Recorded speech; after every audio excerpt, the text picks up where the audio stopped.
신명기 29장 한번 신명기 29장 29절. 우리 지난 시간에는 교리의 필요성, 교리의 중요성 이제 공부했습니다. 이제 이 교리의 근거가 되는 하나님의 계시에 대해서 한번 좀 살펴보려고 합니다. 우리 신명기 29장 29절.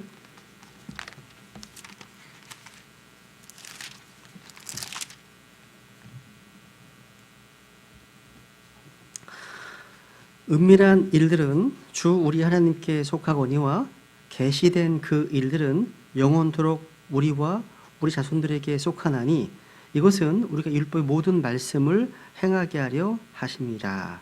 여기 이제 계시된 그 일들은 우리와 우리 자손들에게 영원토록 속한다고 되어 있죠, 그죠? 우리가 교리를 이제 공부하는 목적은 그 성경의 하나님을 더 깊이 알기 위해서입니다. 우리가 구원받았건 구원받지 못했건 간에 모든 사람들에게는요, 하나님에 대한 하나님을 찾고 또 하나님께 의지하려고 하는 그런 신의 의식, 하나님 의식이 있다고 성경은 증언하고 있습니다. 이것이 있다 보겠지만 이제 일반 계시라고 합니다. 하나님은 사람들 속에 양심의 법을 주셨습니다. 로마서 2장에 말씀하시죠. 우리 속에 하나님의 법이 기록되어 있다고요. 이게 양심입니다. 양심.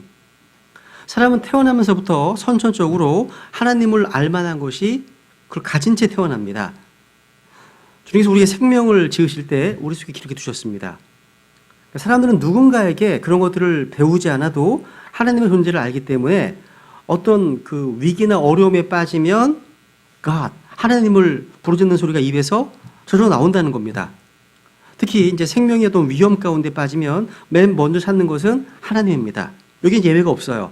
그러니까 사람의 마음 속에 하나님을 알만한 것을 보이신 분 바로 하나님 자신이십니다. 그런데 이렇게 모든 사람에게는 하나님 의식이 있어요. 그죠? 신에 대한 그런 어떤 본능이 있다는 거죠.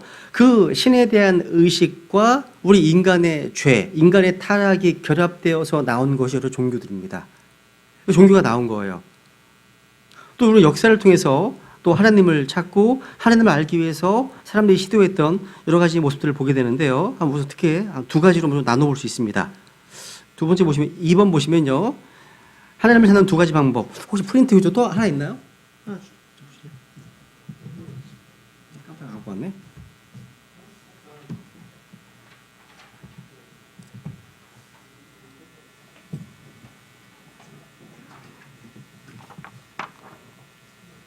여기 2번에 보시면요. 이제 A번 보시면 인간의 노력에 의지하는 방법이 있죠. 그러니까 본능과 직관 나와 있잖아요.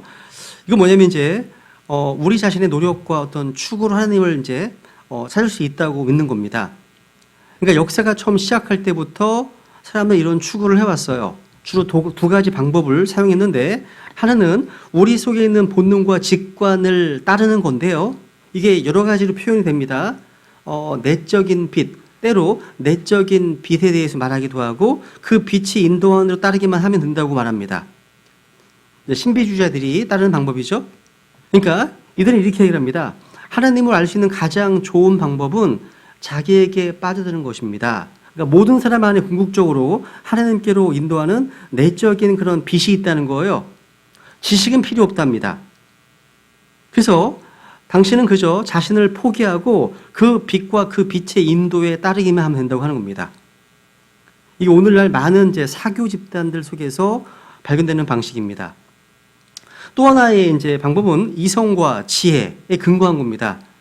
사람들은 자연 만물과 어떤 창조에서부터 이제 시작해 올라갈 겁니다. 이런 과정을 거쳐서 이제 하나님을 아는 지식을 이룰 수 있다고 주장하는 거죠. 또 어떤 사람들은 역사를 살펴보고 역사의 어떤 과정을 추론해서 어떤 하나님에 대한 믿음에 이룰 수 있다고 말하는 겁니다. 그러니까 예를 들어 이런 거죠. 도덕적 논증도 마찬가지예요. 내가 이 세상에 어떤 도덕적으로 선하고 더 좋은 것을 인식하고 있다면 진성, 미성, 참되고 선하고 아름답고 거룩한 것 이런 것들을 더 추구하고 있다면 그것은 어딘가에 가장 좋은 것이 분명히 있음을 의미한다는 거예요.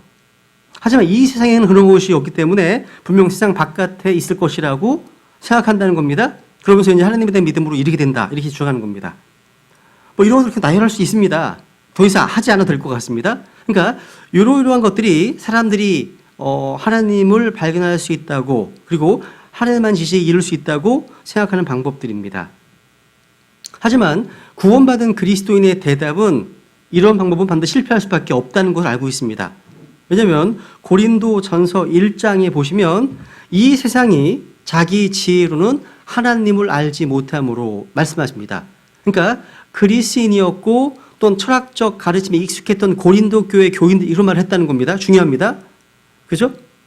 바울이 이렇게 말했음에도 불구하고 사람들은 여전히 하나님을 알기 위해서 인간의 이성과 어떤 추론과 논리와 사색 이런 것들에 의지한다는 거죠. 근데 그렇게 해서는 알 수 없습니다. 왜냐하면 하나님 자신의 성품, 그러니까 하나님의 무한하심, 하나님의 완전한 거룩하심 때문입니다. 그러니까 하나님의 성품 자체가 우리 이성이나 직관으로는 결코 알 수 없도록 만듭니다. 하나님의 그 어떠하심 때문에. 두 번째 이유는 뭐냐? 죄 가운데 있는 사람들의 어떤 특성을 생각한다면 인간의 방법으로는 하나님을 아는 것이 더더욱 불가능합니다.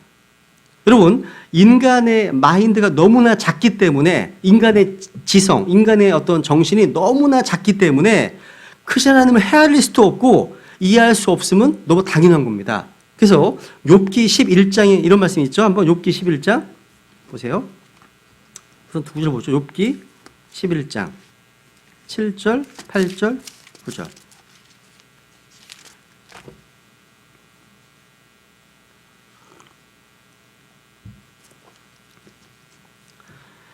욥기 11장 7절. 내가 조사한다고 하나님을 찾아낼 수 있겠느냐? 내가 전능자를 완전히 찾아낼 수 있겠느냐? 그것은 하늘만큼이나 높으니 내가 무엇을 하겠느냐? 또 지옥보다도 깊으니 내가 무엇을 알겠느냐? 그곳의 한계가 땅보다 길고 바다보다 넓으니라. 이런 하나님은 우리 인간의 머리로 알 수가 없다는 거죠. 인간의 지성으로 불가능합니다. 그래서 이사야서 55장, 아주 유명한 말씀이었습니다. 이사야서 55장. 하나님의 어떤 생각과 인간의 생각은요, 하늘과 땅 차이입니다. 이게 하나님이 내시는 길은요, 우리 인간이 헤아릴 수가 없습니다. 안 보여요. 하나님은 아주 이 길로 연결된 거 다 아시는 거거든요.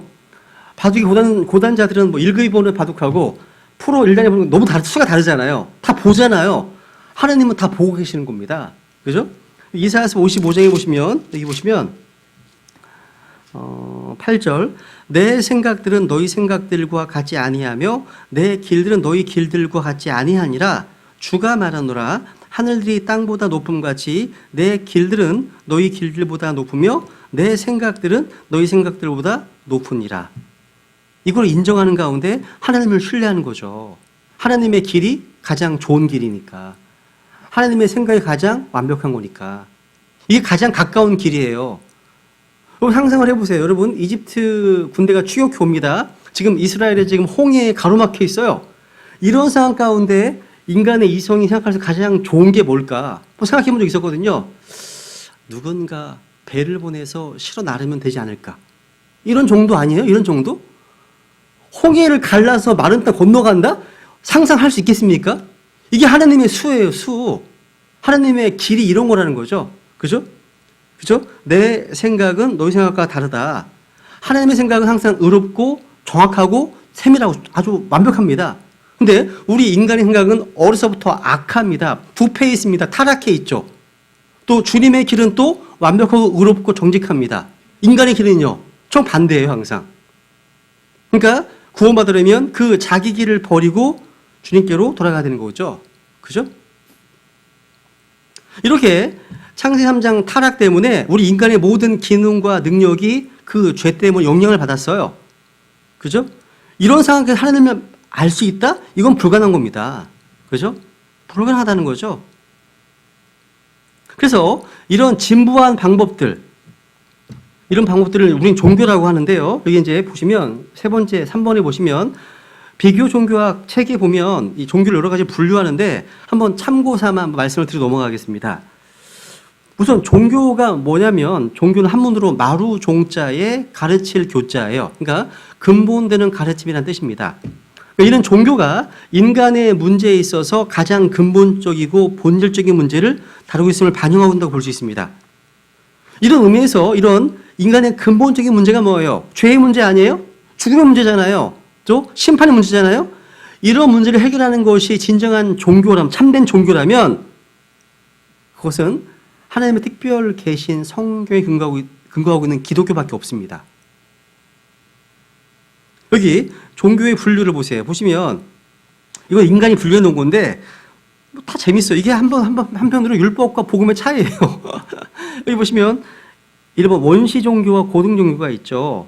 원시 종교는 이제 문명이 발달되지 않은 미개 사회에서 이제 발견되는 종교 형태입니다. 가장 초보적 형태의 종교 형태입니다. 그 대표적 신뢰가 뭐냐면 자연 숭배가 있습니다. 하늘, 땅, 해, 달, 별, 산, 물, 불, 바람 이런 것들을 숭배의 대상으로 삼는 겁니다. 자연 숭배. 이것은 다른 것과 비교된 게 뭐냐면 그 자체를 숭배한다는 거예요. 그 숭배 대상의 배우에 어떤 신이 있다, 정령이 있다 생각하지 않습니다. 자연 자체를 숭배하는 거예요. 이게 자연 숭배입니다. 그런데 서물 숭배는 뭐냐? 짐승의 어떤 부위, 간, 내장 이런 짐승의 신체 부위를 절단한 것을 가지고 뭔가 주술적인 힘을 얻으려고 하는 거예요. 어떤 특정 사물을 숭배하는 겁니다. 그래서 그 힘의 도움을 받으려고 하는 겁니다. 이게 서물 숭배입니다. 정령 숭배는 뭐냐? 그러니까 모든 것에는 영이 있대, 정령이 있다는 거예요. 이런 영적 존재가 인간에게 해로움이나 아니면 이익을 줄 수 있다고 믿는 겁니다. 그래서 그 해로움에서 벗어나고 이익을 얻기 위해서 정령을 숭배하는 신앙이 바로 정령 숭배예요. 그러면 토템 숭배, 토테미즘 많이 들어보셨죠? 학교 다닐 때? 한마디 이런 거예요. 어떤 동물의, 어떤 동식물의 후손이라고 자기를 생각하는 거. 어떤 집단이, 그러니까 어떤 혈연 집단이 우리는 곰의 후손입니다. 뭐 이런 거 있잖아요. 묵녀, 담근 자손 뭐 하잖아요. 그죠? 이 어떤 동식물의 후손이라고 보고 이를 초자연적인 힘을 지닌 수호령으로 보고 숭배하는 신앙이에요. 토테미즘입니다. 네 번째, 샤머니즘. 뭐예요? 이건 영의 세계와의 교류를 하기 위해서는 오로지 그 매개자가 필요한데 그 매개자가 무당. 그러니까 무당에 의한 주술, 무당의 어떤 기도로만 가능하다고 보고 무당을 통해서 영적 어떤 존재의 힘을 의지하는 신앙이 바로 샤머니즘입니다. 무당. 이런 거 하는 사람 없잖아요. 그죠? 이게 원시 종교예요. 고동 종교는 뭐냐? 인간들이 이렇게 정리해놨습니다. 오랜 세월이 철학적 사색과 논리적 어떤 검증을 거친 세련된 교리 체계와 권위 있는 조직이 있고 체계적인 의식, 재배 의식을 갖추고 있는 종교들 얘기합니다. 여기는 기독교, 불교, 이슬람교 등이 있다고 분류한다는 거죠. 근데 이건 성경적 기독교는요, 계시의 종교이기 때문에 이건 분류가 우리는 틀린 겁니다. 어떻게 보면 틀린 거예요. 두 번째, 민족 종교와 세계 종교가 있다 얘기하죠. 특정 민족이나 일부 지역만을 대상으로 한 민족 종교. 그러니까 선민의식에 근거합니다. 베타족입니다. 유대교. 또 일본 민족을 대상으로 하는 신도가 있죠. 그리고 한국에 천도교가 있었습니다. 이런 민족 종교가 있는 반면에 이런 민족을 초월해서 모든 인류를 대상으로 하는 종교가 있습니다. 뭐 기독교, 불교, 이슬람교 등이 있습니다. 이거 다 인간이 분류해 놓은 방법입니다. 한번 들어두실 필요가 있습니다. 세 번째, 자연 종교와 교조 종교가 있답니다. 말이 별거 아니에요. 교조 종교는 뭐냐? 종교를 창시한 사람, 그 교조의 전 생애에 걸친 종교적 체험이나 업적이나 사상이 계승되어서 이것이 그 종교의 근본 이념이 된 거예요. 교조 종교죠. 예수님에 의해 시작된 기독교, 석가에 시작된 불교, 마호멧에 시작된 이슬람교 등등 이렇게 분류한다는 거죠. 이게 좀 더 축소시키면 이만희에 시작된 무슨 뭐 신천지, 안상홍에 시작된 뭐 안상홍 증인회 등등 있을 거 아니에요. 교조 종교예요, 이게요. 그죠? 반면 자연 종교는 뭐냐? 어떤 특정인 역할이 개입되지 않고서도 오랜 세월에 걸쳐서 자연적으로 생성된 종교입니다. 자연스럽게. 인도의 힌두교입니다.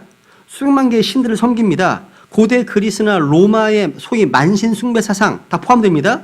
또 뭐 게르만족의 북방 다신교 사상 등등 다 이렇습니다. 자연스럽게 생성 종교를 얘기합니다. 네 번째, 기복 종교와 윤리 종교가 있어요. 기복 종교는 말 그대로요. 종교 행위의 근본 목적이 뭐냐? 자기와 자기 가족과 자기가 속한 집단이 배타적으로 복을 받기 위한 데 둡니다. 기복 종교예요. 그러니까 기복 종교는요, 자기가 복을 받기 위해서 다른 누군가 상대에 대한 해악이나 저주도 서슴지 않습니다.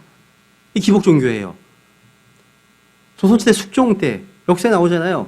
그 장옥정이 인현왕후를 저주하잖아요. 자기가 자기 이익을 위해서 저주하죠. 기복 종교에게요. 이것이 무속이나 어떤 점술의 형태로 남아 있고요. 기성 종교 가운데서도 개인적인 복을 강조하는 신앙 형태로 존재는 하고 있습니다. 반면 윤리종교는 뭐냐? 자신의 구원은 물론 인류 전체 행복 추구에 많은 노력을 기울인다고 합니다. 그리고 종교적 의무로서 윤리적 실천을 강조해요. 그죠? 그래서 윤리종교는요, 대부분 누구에나 적용될 수 있는 보편적 교리를 가지고 있답니다. 뭐 기독교, 불교 다 마찬가지예요. 이주도 마찬가지고요. 기타 구원에 의한 분류도 있는데 이런 게 있어요. 뭐 그냥 들어만 두세요. 그 숭배의 대상이 단수인가 아니면 다수인가에 따라서 다신교와 유일신교로 나눌 수 있습니다. 그리고 그 종교의 교리의 기원이 어떤 인간적 깨달음에서 있는가 아니면 전적으로 인간과 구별되는 오러클스, 하나님의 계시, 뭐 신탁 여기에 의존한 것인가에 따라서 철학 종교와 계시 종교로 구분되기도 합니다. 철학 종교, 계시 종교. 그리고 각 종교가 지향하는 어떤 구원을 이루는 근본 힘이 어디 있냐? 인간 자신에게 있느냐? 그러니까 자기의 힘으로 구원할 수 있느냐? 아니면 다른 누군가의 은혜로 받는 것이냐에 따라서 자력 종교와 타력 종교로 구분되기도 합니다. 기독교는 뭡니까? 당연히 타력 종교죠. 죄인 우리가 구원받기 하나님의 은혜가 필요하잖아요. 그죠? 그리고 그 종교가 추구하는 최종 목적이 이 땅에서의 어떤 복락인가 아니면 내세에서의 구원인가에 따라서 내세 종교와 현세 종교로 구분되기도 해요. 이게 비교 종교학 책에 나온 내용들을 정리한 겁니다. 이게 한 권짜리가 이렇게 정리할 수 있어요. 별거 아니더라고요. 별거 아니에요. 여러분, 한 번에 보시면 다 종교적 상황이 던지는 문제가 있답니다. 무슨 얘기냐면 각 종교마다 그 종교를 따르는 사람들은요, 자기가 신봉하는 종교야말로 진리다. 이걸 확신하고 주장합니다. 각 종교별로 어떤 정도의 차이는 있겠지만요, 자기 어떤 종교적 신념을 위해서 목숨을 바친 순교자들의 역사도 있어요. 불교에도 순교 역사가 있습니다. 2차도마다 이해하잖아요. 있습니다. 그리고 각 종교는요, 자기의 물질을 바치고 열정을 바치고 어떤 사상적인 고뇌를 아끼지 않는 그런 사람들에 의해서 꾸준히 발전되어 왔다는 거죠. 그러니까 겉으로 보기만 하면 기독교도요, 여러 종교 하나에 불과할 수 있습니다. 겉으로 보면요. 근데 소위 고등 종교들끼리는요, 거의 대부분의 경우에 있어서 각 종교의 교리들이 서로 상호 모순적이라고 얘기를 합니다. 모순돼 있어서 서로 달라요. 그러니까 우주관, 인생관 자체가 달라요. 무슨 얘기냐? 불교가 진리면 기독교는 거짓인 거예요. 이걸 인정하지 않은 사람들이요. 여러분, 기독교가 진리라면 유교나 불교, 이슬람교가 다 모순인 겁니다. 잘못인 거짓입니다. 그들이 아무리 선한 말을 한다 하더라도요, 모순이라는 겁니다. 그래서 모든 종교가 나름대로 다 진리인가? 아니면 다 어떤 허구의 오류인가? 아니면 특정한 종교만 진리고 나머지는 모두가 다 잘못된 건가? 이게 완전한 검증은 불가능합니다. 너무 방대하니까. 그런데 원칙적으로 적어도 검증이 가능한 각 종교의 우주관, 과학성, 각 경전의 무호성 이런 것들을 보면 그 각각의 종교의 어떤 진정성을 객관적으로 규명할 수 있어요. 무슨 얘기냐? 여러분, 진정 의미에서 무에서 유, 그러니까 무에서 유로의 우주 창조를 말하는 종교는 기독교밖에 없습니다. 유대교를 포함시킨다면 기독교밖에 없어요. 반면 대부분의 종교는요, 근본적으로 우주의 자연 발생론을 추구합니다. 그 말을 주장합니다. 근데 우주는 자연 발생되었거나 창조되었거나 둘 중 하나라는 얘기죠. 이는 다른 모든 종교나 진화론 등이 허구인지 아니면 기독교가 모순인지를 가리는 시금석일 수 있다는 거죠. 이건 보더라도요. 이런 내용들은 변증학 시간에 다루었던 내용입니다. 그죠? 필요하신 분들은 들으시면 좋겠습니다. 그 외에도요, 성경의 무호성 마찬가지입니다. 역사 이래로요, 한 번도 그 오류가 입증되지 않은 유일한 경전, 성경입니다. 성경에 기록된 과학적 사실조차도 마찬가지죠. 반면에 다른 모든 종교의 경전은 시대적인 한계가 있고 또 개인적인 한계가 다 있어요. 또 분명히 인간에 의해서 기록되어서 과학의 오류가 나와 거기에. 또 도덕적인 오류, 또 상호 모순도 많습니다. 서로 틀려. 한 권의 책에 서로 틀린 내용이 나와요. 야. 그러면 네 번째 보시면요. 여러 종교를 알렸던 이유가 뭐예요? 야, 아담의 타락 때문입니다. 그러니까 아담의 타락 때문에 죄 가운데 태어났지만 아담의 후손들에게는요. 하나님의 형상을 지닌 자로서 하나님에 대한 본능적 개념이 있어요. 이러한 종교성이 있다는 거예요. 여기에서 반로해서 자연과 우주에 드러난 하나님의 신격의 어떤 파편들을 보고서 자기들 나름대로 신적 존재를 창출해 내었다는 사실이죠. 근데 사탄 마귀도요, 많은 사람을 속이고 미혹합니다. 그래서 자기를 따르게 하거나 또 다양한 마귀들의 현현을 신적 존재들로 부각시켜서 인간으로부터 경매를 받도록 유혹했다는 거죠. 그래서 세계 각각 각처에 제각각 그 많은 다양한 종교가 있게 된 겁니다. 이런 거짓 종교들은요, 바벨탑 사건 이후에 언어의 어떤 혼동으로 인류가 전 세계에 흩어져서 각각 흩어져 살게 되어 더욱 심화됐다는 거죠. 그렇다면 이제 한번 정리해 볼게요. B번 보시면요. 계시에 의지하는 방법이 있습니다. 이 성경적 기독교입니다. 그럼 계시가 뭐냐? 어렵지 않습니다. 한문으로 계시는 10개와 보일 시예요. 그러니까 알기 어려운 일을 열어서 보여준다는 뜻입니다. 그러니까 언베일링입니다. 베일을 걷어내는 거예요. 감춰진 것을 드러내는 겁니다. 여러분, 복음은 비밀인가요? 복음이 비밀입니까? 아닙니다. 복음은 신비예요. 비밀이 아니에요. 죄사함, 거듭남의 비밀 이런 책도 있잖아요. 아닙니다. 복음은 신비입니다. 미스터리디, 시크릿이 아닙니다. 하나만 찾아볼까요? 한번 에베소 6장 18절 이거 보고 넘어가죠. 한번 에베소 6장 18절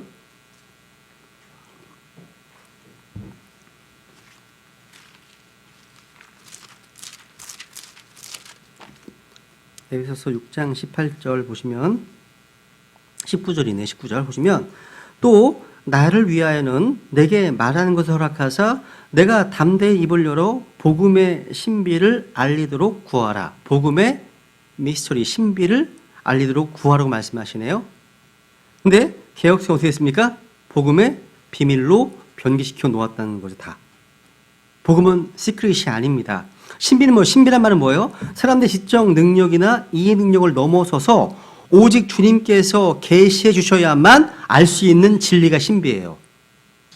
그러니까 신비는요, 하나님의 말씀을 믿음으로써만 깨달을 수 있는 진리를 말해요. 그게 신비예요.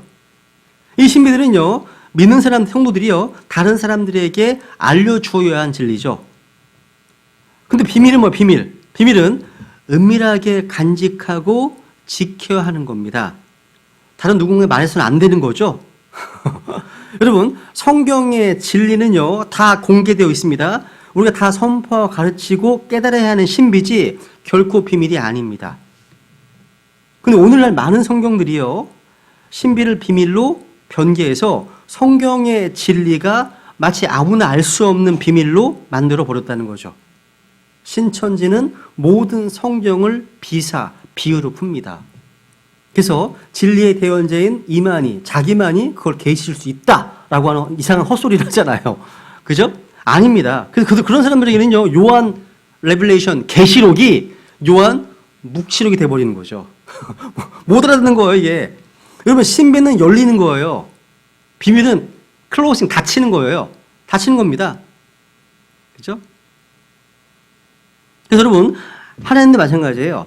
자신의 베일을 벗으시고 자신을 드러내셔야 우리가 알 수 있습니다. 그분은요. 여러분, 이런 말이 있습니다. 무한하고 영원하신 하나님께서는요, 유한하고 제한적인 인간의 이성으로는 알 수 없는 베일에 가려진 존재이십니다. 그런데 하나님께서는 친히 베일을 벗으시고 자신을 드러내 보이셨습니다. 그 계시로 인해서 인간이 하나님을 알 수 있도록 하셨고, 이로 인해서 인간은 하나님을 알고 하나님을 경배하고 교제할 수 있게 되었다고 합니다. 아는 얘기죠, 그죠? 우리는 외부의 도움 없이 우리 스스로의 노력으로 하나님을 알 수가 없습니다. 도달할 수 없습니다. 그러니까 하나님께 오직 의지하면 됩니다. 계시를 위해서. 문제가 있으면 문제가 뭐냐? 하나님께서 자신을 계시하셨는가? 이 문제입니다. 대답은 뭐예요? 그렇다는 거죠. 그렇다는 겁니다. 계시가 없다면 하나님을 알 수가 없습니다. 아무것도 알 수 없습니다. 유한한 인간이 절대자를 안다는 것은 불가능한 겁니다. 불가능해요. 여러분, 인간은 유한한 피조물입니다. 그죠? 하나님 무한한 창조주시잖아요. 그렇다면 하나님의 계시를 통해서 인간은 하나님을 완전히 알 수 있을까요? 에이, 불가능하죠. 아니죠. 그것도, 그죠? 그러니까 하나님께 자신을 계시해 주신 범위 안에서만 하나님을 알 수 있습니다. 그죠? 그 계시의 범위 안에서만. 이런 맥락에서 이런 유명말 있잖아요. 나는 성경이 가는 데까지만 가고 성경이 멈추는 곳에서 나는 멈추겠다. 어우, 굉장히 멋있는 말이에요. 그런 걸 많이 인용하세요. 주위 사람들한테. 그죠? 그러니까 이러한 자세가 우리가 하나님의 계시를 대하는 올바른 자세라는 사실이죠. 그죠? 우리는 히브리서 1장 1절에 보시면요. 이렇게 보실까요? 히브리서 1장 1절. 히브리서 1장 1절.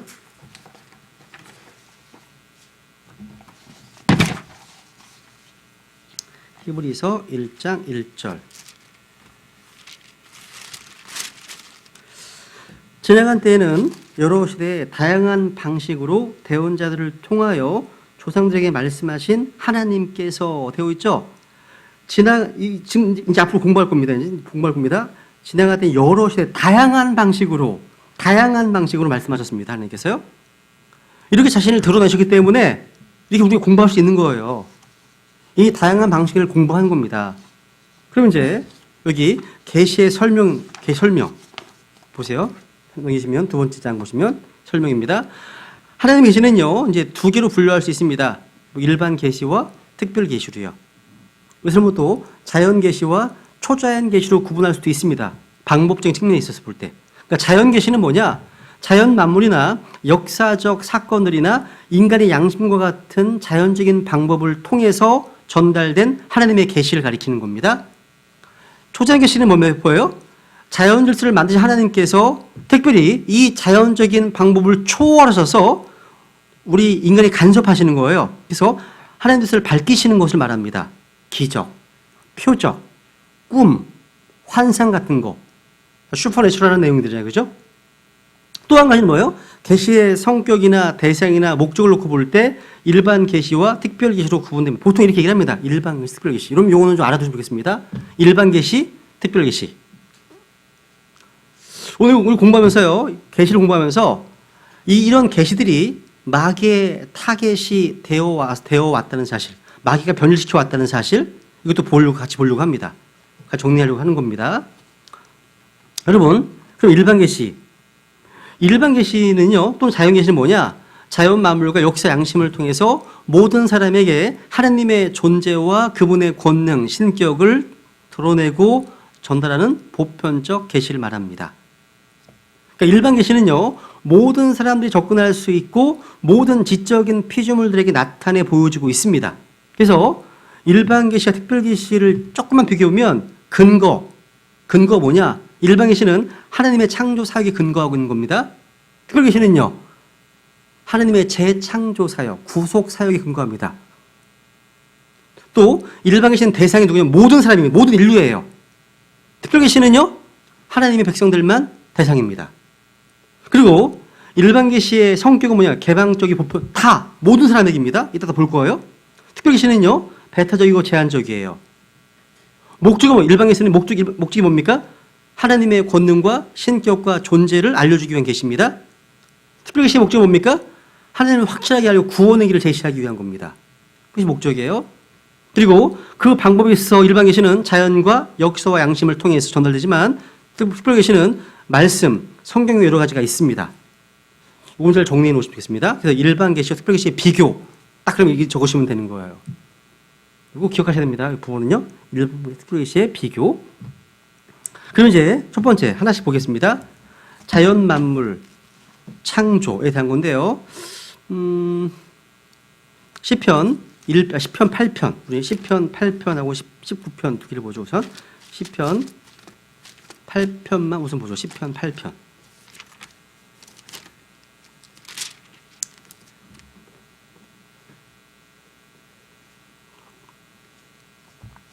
시편 8편 1절. 오 주 우리 주여, 주의 이름이 온 땅에 어찌 그리 뛰어나신지요. 주께서 주의 영광을 하늘들 위에 두셨나이다. 말씀하시네요. 시편 19편도 보세요 한번. 이따 보겠지만 시편 19편 1절 보시면요. 하늘들이 하나님의 영광을 밝히 드러내고 궁창이 그분의 손으로 행하신 일을 나타내는도다. 낮은 낮에게 말하고 밤은 밤에게 지식을 보이니 그것들의 음성이 들리지 않은 말이나 언어가 없도다. 그것들의 줄이 온 땅에 두루 나갔고 그것들의 말들이 세상 끝까지 이르렀도다. 그분께서 해를 위하여 하늘들 안에 장막을 세우셨으므로 해는 자기 침소에서 나오는 신랑 같고 또 경주하려는 힘센 자 같이 기뻐하는도다. 해가 하늘 끝에서부터 나아가며 그곳의 순한 회로는 하늘 끝들에까지 일어나니 해의 열기에 숨을 것이 없도다. 이게 일반 계시예요. 자연 속에 나타난 하나님의 가장 두루 일반 계시예요. 이 계시는요. 2절에 보시면 낮은 낮에게 밤은 밤에게 day unto day, night unto night. 그러니까 이 계시는 계속적임을 나타냅니다. 이 계시는 결국 끝나지 않아요. 그리고 이 계시는요. 3절에 보면 음성이 안 들리고 언어가 없습니다. 아무런 말이 없는 계시예요. 그런데 4절에 보면 이 계시의 범위가 온 땅, 전 세계적인 겁니다. 그러니까 어느 누구도 이 계시로부터 배제되지 않습니다. 그래서 천문학자 케플러는 망원경을 통해서요. 우주를 관찰하면서 이렇게 하잖아요. 하나님의 무언의 설교를 듣고 있는 것 같다. 맞습니다, 여러분요. 그러니까 소리는 나지 않지만 하나님의 말씀을 우리 직접 구체적으로 하지는 않는다 할지라도 하나님의 어떤 설교를 듣고 있는 것 같다 고백했습니다.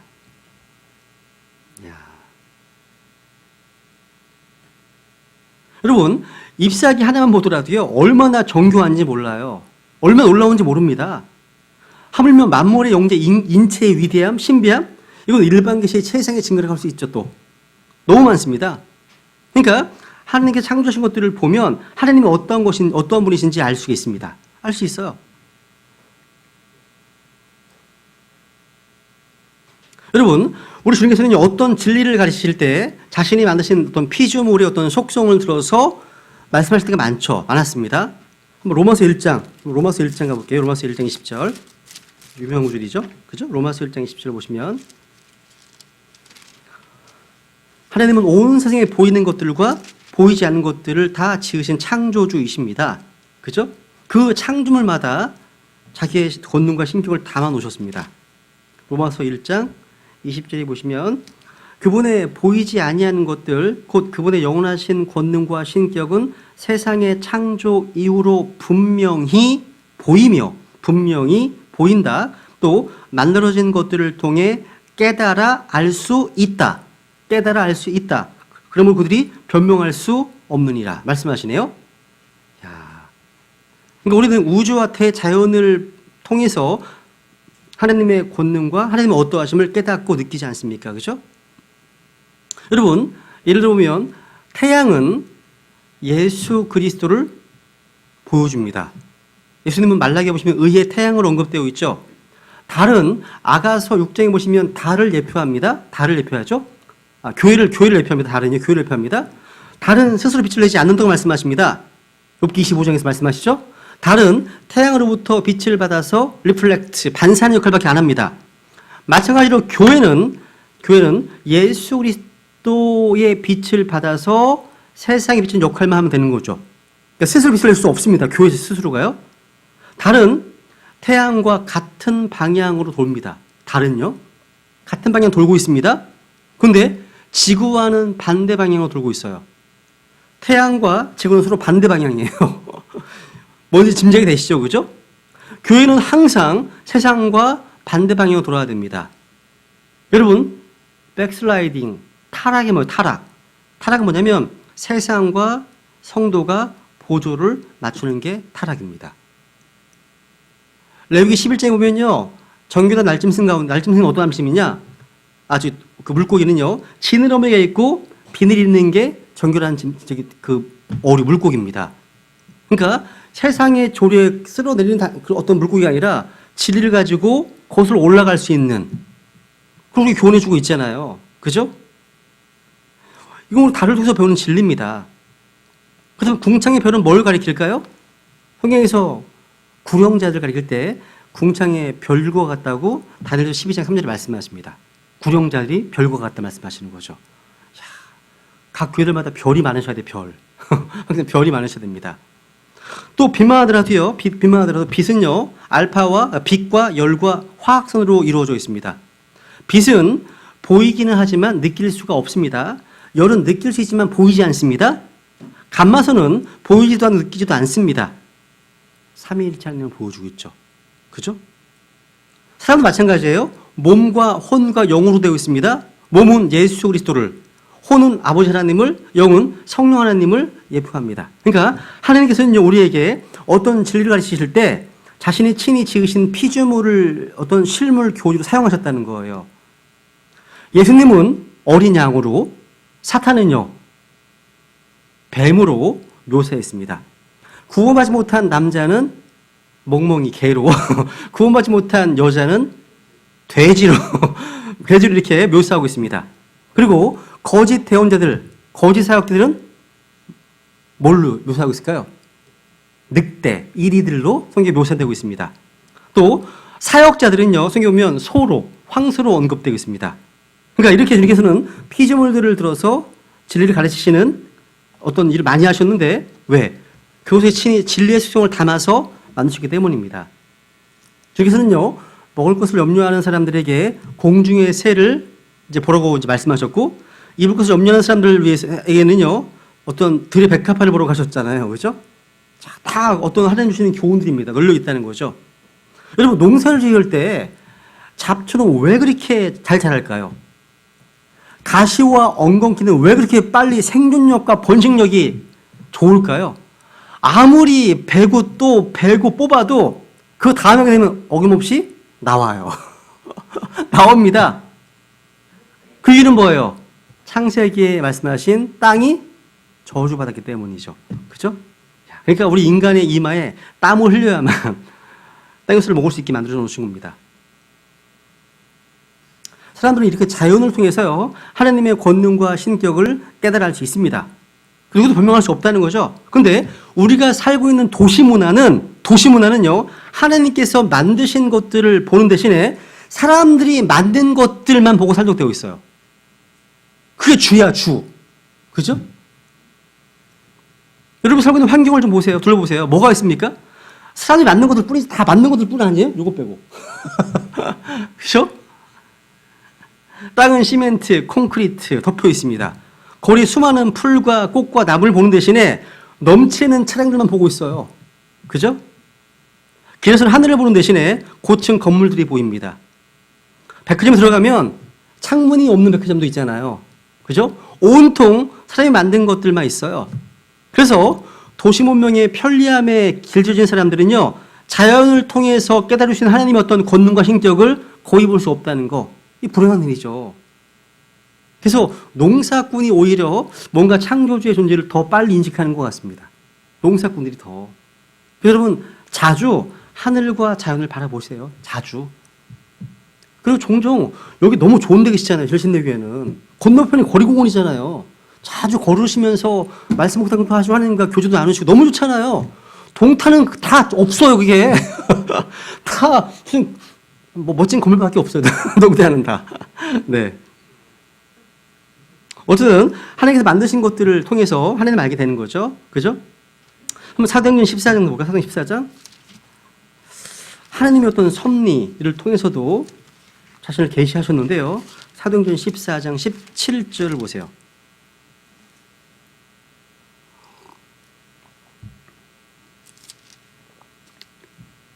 사도행전 14장 17절.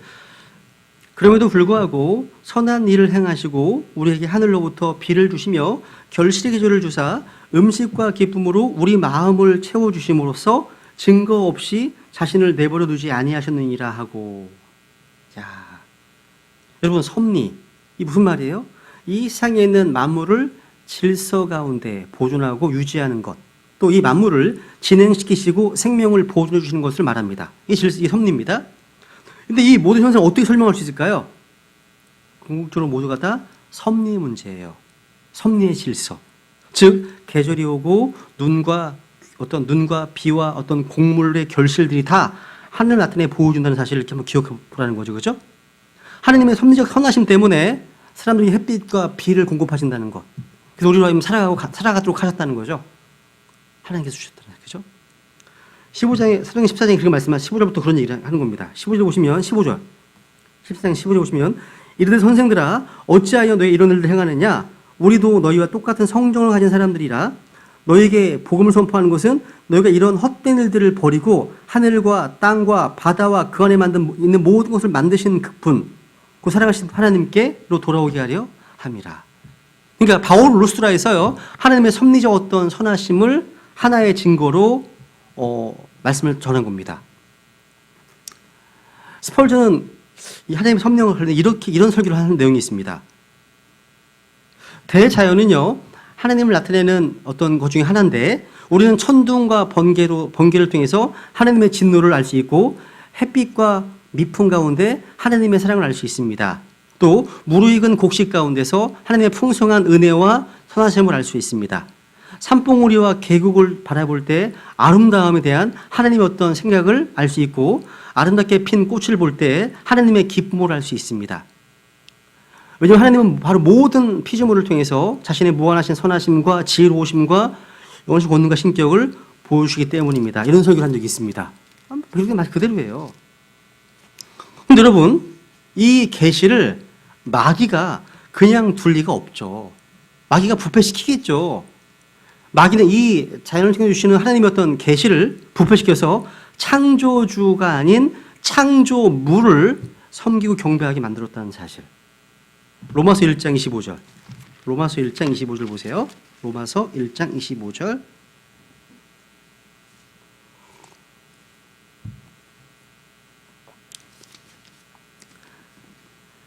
그들은 하나님의 진리를 거짓으로 바꾸고 창조자보다 창조물을 더 경배하고 섬겼느니라.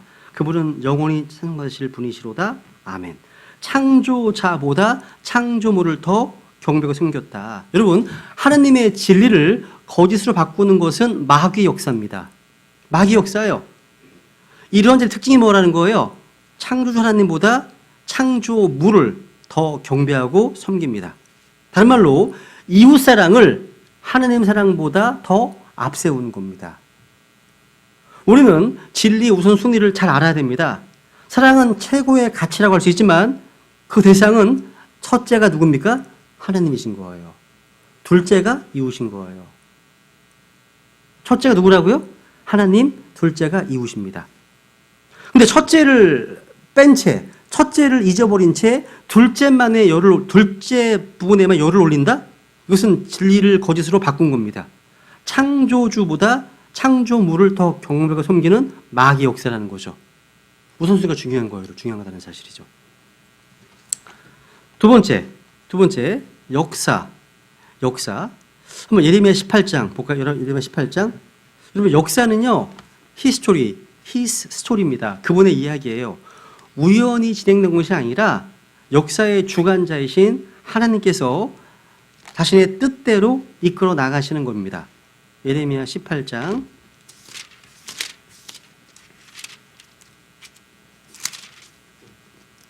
7절.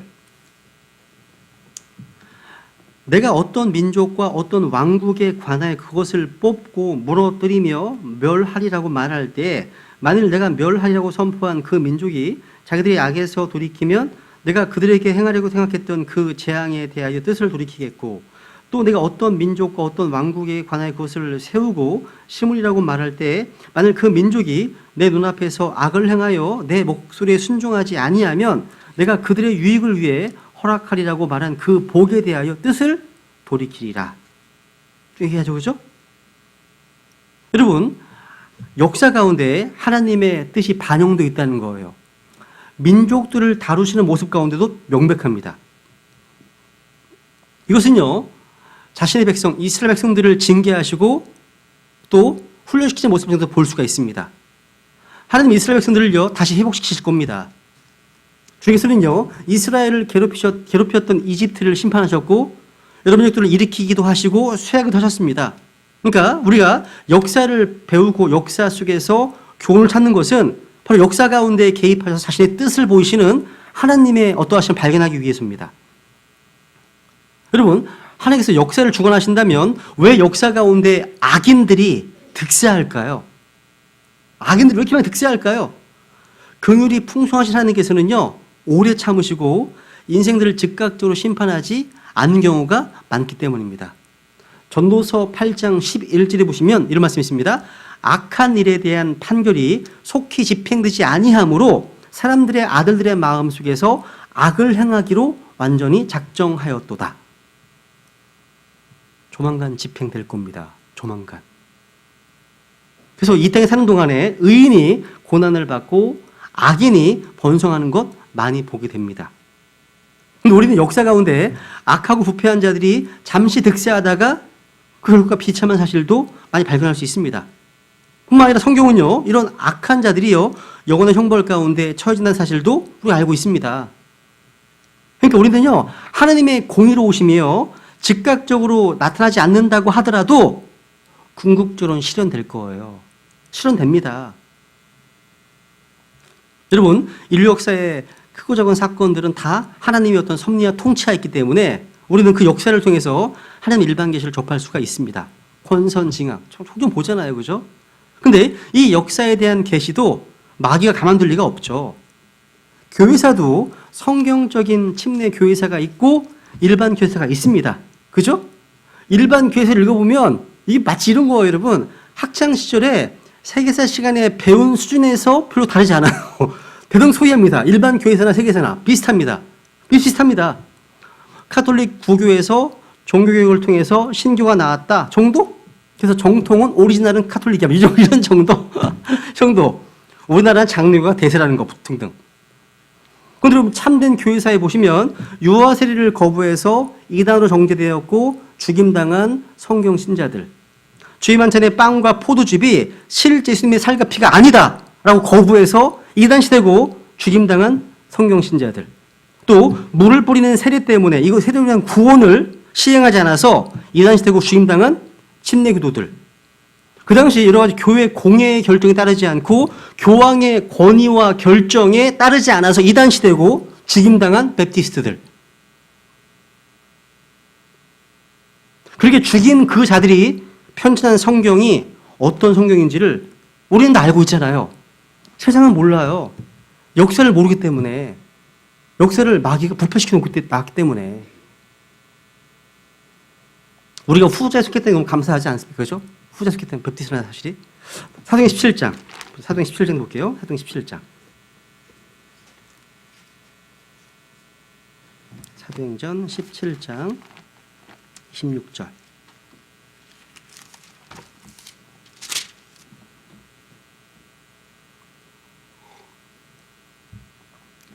또 그분께서 사람들의 모든 민족들을 한 피에서 만드사 온 지면에 거하게 하시고 미리 정하신 때와 그들을 위한 거주의 경계를 정하셨으니, 이것은 그들이 혹시라도 주를 더듬어 찾다가 발견하면 그분을 구하게 하려 하심이라.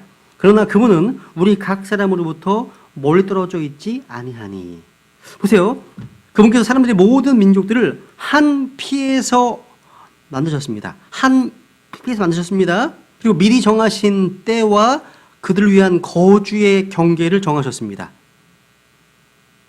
이 말씀은요, 이 세계를 하나로 만들려고 시도하는 자들이 세계는 하나, 인류는 하나라고 뉴 월드 오더로서의 하나의 세계를 만들려고 할 때 써먹는 구절이 이 말씀이에요. 종교 통합운동을 할 때 전개할 때 써먹는 구절입니다. 여러분, 주님께서 인류의 모든 민족을 한 피로 만드셨다. 이걸 믿는다면 뒤에도 믿어야 돼요. 뭘 믿어야 돼요? 그들을 위한 거주의 경계를 정하셨다는 거. 이것도 믿어야 되는 거예요. 주께서는요, 언어별로 나라와 민족을 구분하셨습니다. 하나님이 나눠 놓으신 것을 사람의 힘으로 합치려고 하는 통합운동은요, 잘못된 거잖아요. 잘못된 겁니다, 여러분. 하나님은요, 분명히 인족과 종족과 언어를 분리하셨습니다. 주님은 또 거주의 경계를 또 정하셨습니다. 우리는 주님 안에서 하나입니다. 주 안에서 하나입니다. 하지만 여전히 민족과 언어와 인종의 구분이 있습니다. 우리 한민족이잖아요. 또 우리 또 한국어 쓰잖아요. 또 우리는 셈족, 그죠? 뭐라 알타이 뭐 그러잖아요, 그죠? 이 구분이 있습니다. 이러면서 국제 결혼이라고 하는 인종 통합은 그렇게 바람직한 현상은 아닌 걸 알 수 있습니다.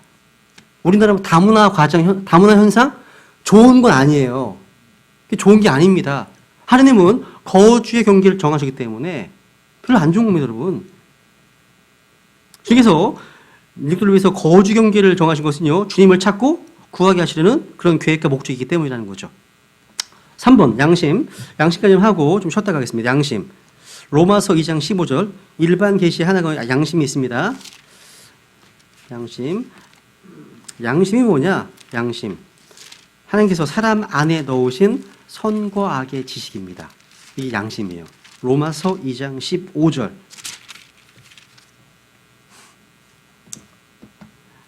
14절부터 율법을 소유하지 않은 이방인들이 본성을 통해 율법 안에 들어있는 것들을 행할 때 이런 사람들은 율법을 소유하지 않아도 자기의 율법이 되나니 이런 사람들은 또한 자기 양심이 증언하며 자기 생각들이 서로 고소하고 변명하는 가운데 자기 마음속에 기록된 율법의 행위를 보이느니라.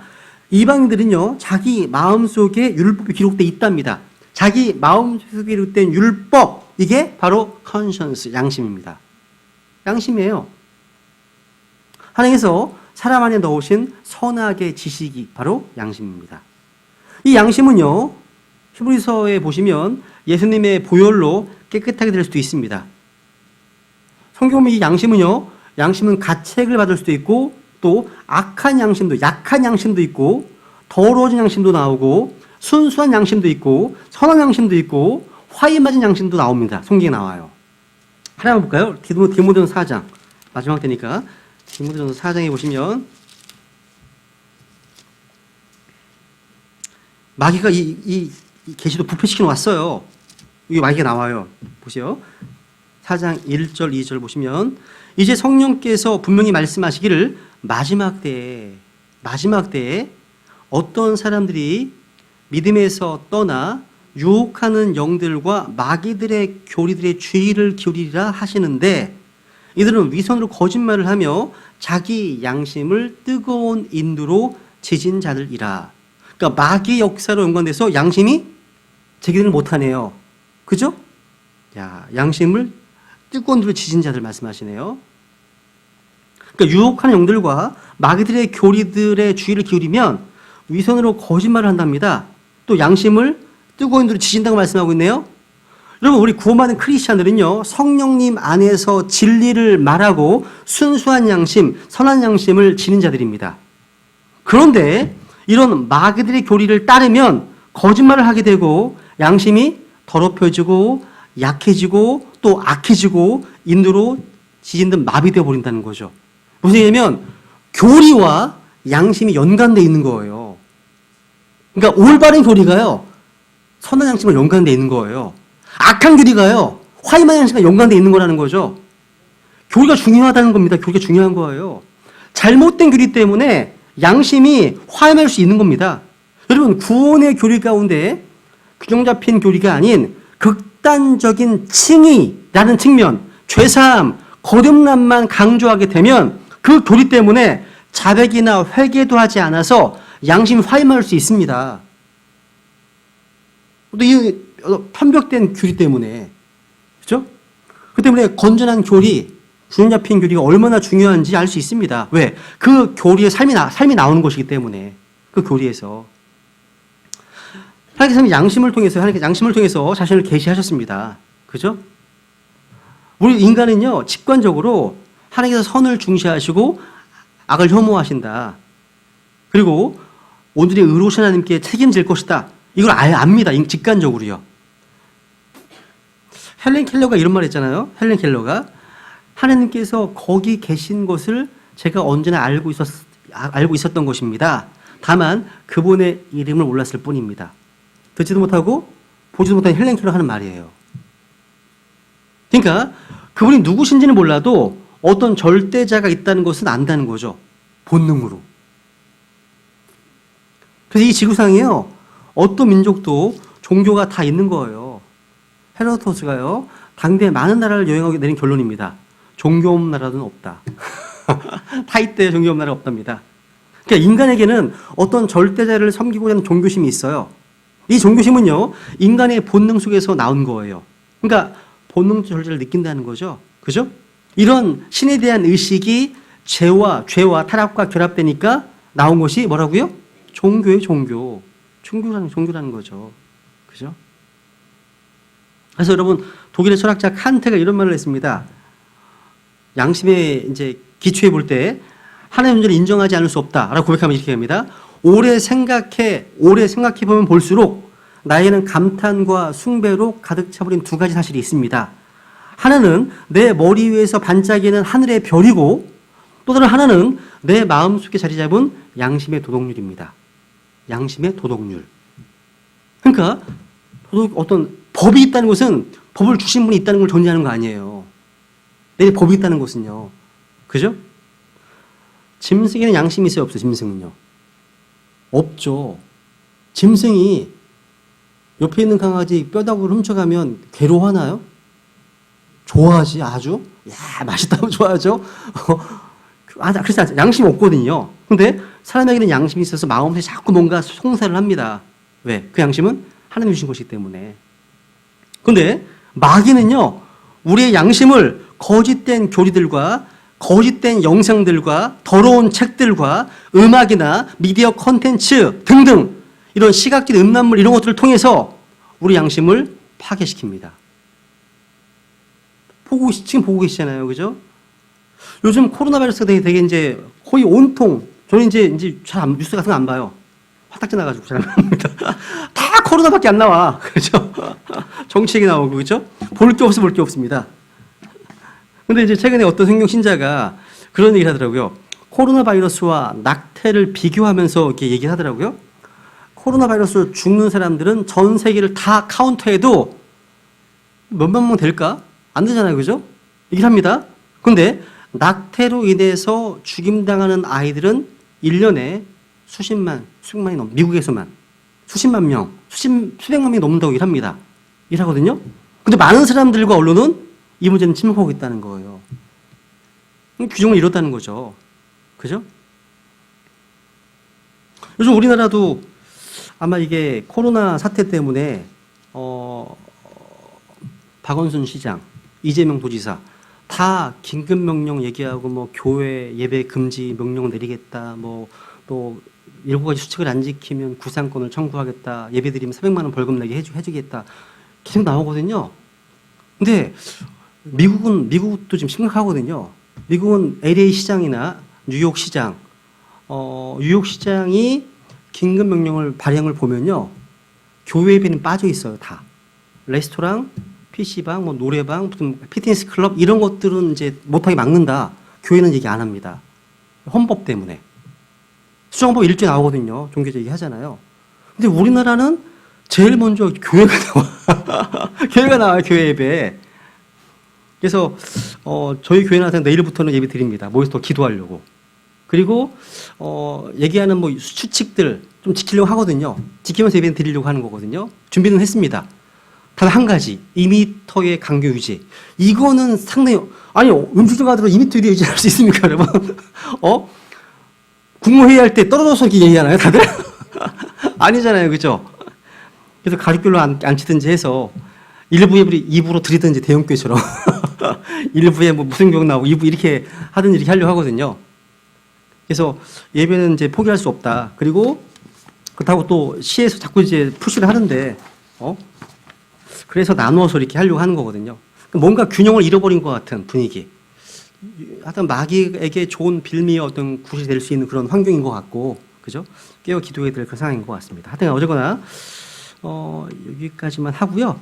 두 번째 시간에 또 다시 특별 이슈로 나가겠습니다. 여기까지 하겠습니다. 시작하겠습니다.